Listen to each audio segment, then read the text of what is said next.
Hello students हमने orthogonal trajectory का chapter पूरा कर लिया था। अब हम नेक्स्ट चैप्टर करेंगे। नेक्स्ट चैप्टर है आपका linear differential equation with constant coefficient. Student, ये जो लीनियर डिफरेंशियल इक्वेशन एक्चुअली क्या है? लीनियर डिफरेंशियल इक्वेशन और विद कांस्टेंट कोफिशिएंट दो चीज़ें हैं यहाँ पर। सबसे पहले linear differential equation with constant. सबसे पहले तो लीनियर डिफरेंशियल इक्वेशन क्या होता है student? Linear differential equation student वो होती है जिसमें जो भी डिपेंडेंट वेरिएबल होता है अगर उसकी पावर सिर्फ 1 हो, मतलब क्या है कि जो भी आपका डिपेंडेंट वेरिएबल होता है अगर उसकी पावर, उसकी डिग्री, आप ये कह सकते हैं उसकी डिग्री अगर फर्स्ट हो और वो किसी दूसरे के द्वारा भी मल्टीप्लाई, कोई दूसरी उसके सी चीज़ मल्टीप्लाई ना हो, तो उसे बोलते हैं लीनियर डिफरेंशियल इक्वेशन। और विद कांस्टेंट कोफिशिएंट का मतलब है कि उसके जितने भी कोफिशिएंट होंगे, जितने भी डिपेंडेंट वेरिएबल के आपने का डेरिवेटिव किया और उन डेरिवेटिव के जितने भी कोफिशिएंट होंगे, सारे के सारे कोफिशिएंट कांस्टेंट हों, तो उसे बोलते हैं linear differential equation with constant coefficient. तो इसकी डेफिनेशन से हम स्टार्ट करते हैं। एक्चुअली डेफिनेशन क्या है इसकी? Definition: a linear differential equation with constant coefficient is the one in which the dependent variable and its derivative occurs only in the first degree and are not multiplied together and the coefficients are constant। ये वही बात होगी student, मतलब जो dependent variable और उसके derivative जो भी ओकर्स करते हैं वो फर्स्ट डिग्री में होने चाहिए और मल्टीप्लाइड भी एक दूसरे के साथ मल्टीप्लाई भी नहीं होने चाहिए। एंड द कोफिशिएंट्स आर, और उसके जितने भी कोफिशिएंट है वो सारे के सारे कांस्टेंट हो, तो उसे बोलते हैं लीनियर डिफरेंशियल इक्वेशन स्टूडेंट। अब यहाँ देखो स्टूडेंट, अब हम सबसे पहले एक लीनियर डिफरेंशियल इक्वेशन लिखते हैं। nth order linear differential equation is written as, तो A naught D N Y D X की एन प्लस में A one D N minus में वन वाई डी एक्स की N minus one, A two D N minus two Y D X की N minus two plus में up to last A N minus में one. अब यहाँ पर D N minus में N minus में one अगर आप करते स्टूडेंट तो यहाँ पर आपका क्या हो जाता है? वन ही बचता, तो D Y by D X plus में ए एन और वाई इजिकल टू क्यू।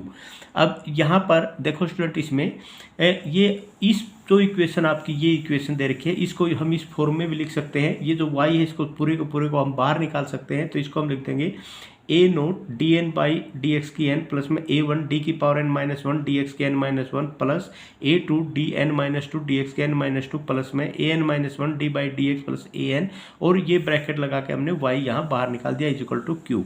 तो इसको हम ऐसे भी लिख सकते हैं। तीसरी फॉर्म इसकी लिखने की क्या होती है स्टूडेंट? अब यहाँ पर जो ये A one A naught A one A two A N minus one A N, ये सारे के सारे क्या है? ये कांस्टेंट है।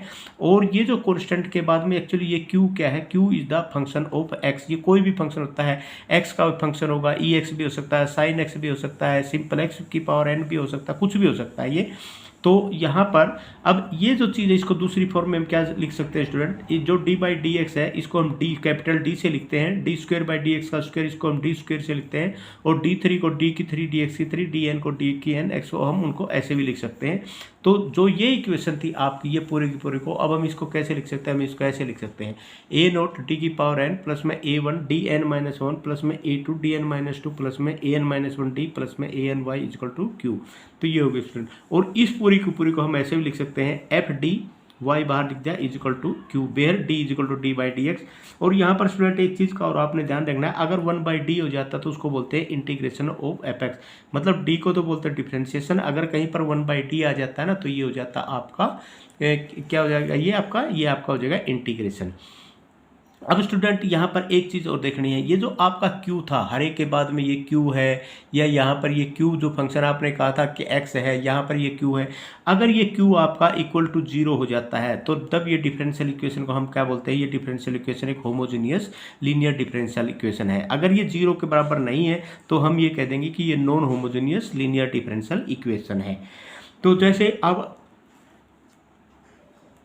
यहाँ पर आप देखो स्टूडेंट, लीनियर डिफरेंशियल इक्वेशन का मैं एक दो एग्जांपल हमने लिखा है। मान लिया डी स्क्वायर प्लस में टू डी प्लस में three into Y equal to sine X, ये एक सेकंड ऑर्डर की लीनियर डिफरेंशियल इक्वेशन है स्टूडेंट।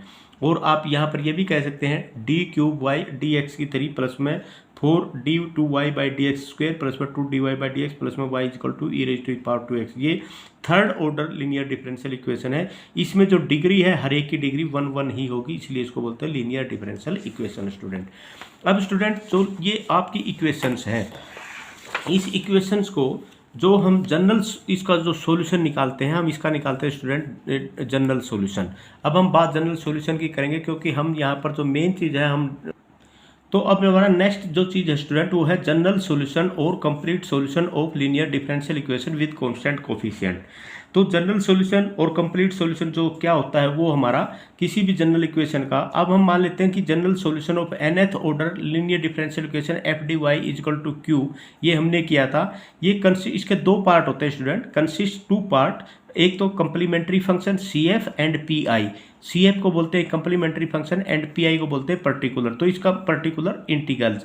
तो अगर हमने किसी भी इक्वेशन का सॉल्यूशन निकालना है तो सॉल्यूशन निकालने, मान ले F D Y equal to Q का हमने सॉल्यूशन निकालना है, तो सॉल्यूशन निकलेगा वाई इजकल टू इसका सी एफ और पी आई निकालेंगे स्टूडेंट। अब बात उठती है यहाँ पर, ये बात आती है student, what is the C F and what is P I. तो सी एफ और पी आई जो निकालने का जो मेथड है स्टूडेंट वो हर क्वेश्चन का अलग अलग है। तो अब हम यहाँ पर इसका सी एफ निकालेंगे और इसका हम पी आई निकालेंगे। तो अब सबसे पहले हम ये देखेंगे स्टूडेंट सी एफ और पी आई निकालने के मेथड क्या क्या हैं, और ये मेथड आपके कैसे कैसे आप इनको निकालेंगे। तो ये देख मेन चीज़ ये स्टूडेंट, यहाँ पर अगर यही चीज़ दो चीज़ें आपको सी एफ और पी आई निकालने के लिए आ गया तो सारी प्रॉब्लम ही आपकी हल हो जाएंगी स्टूडेंट। सबसे पहले मैं अब आपको बताऊँगा वन बाई वन क्या क्या क्या मेथड है। सबसे पहले how to find C F, working rule for finding out the C F complementary function.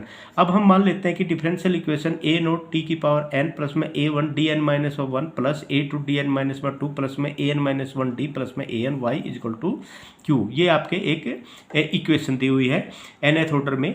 तो इसके लिए for complementary function, first we find auxiliary equation. सबसे पहले इसके अंदर हम ऑक्सिलरी इक्वेशन इसकी फाइंड आउट, स्टूडेंट ये मैं आपको एक थ्योरी समझा रहा हूँ, लेकिन उसके बाद जब क्वेश्चन करेंगे जब आपको समझ में आ जाएगा। आप इसको ध्यान से देखो कि भाई हम करते क्या है। सबसे पहले इसके हम एक ऑक्सिलरी इक्वेशन बनाते हैं, और ऑक्सिलरी इक्वेशन को बनाने के लिए हम क्या करते हैं स्टूडेंट, इसमें हम जो क्यू होता है उसको तो 0 पुट कर लेते हैं, और वाई को हम 1 पुट कर लेते हैं, और जो डी होता है उसकी जगह हम m लिख देते हैं।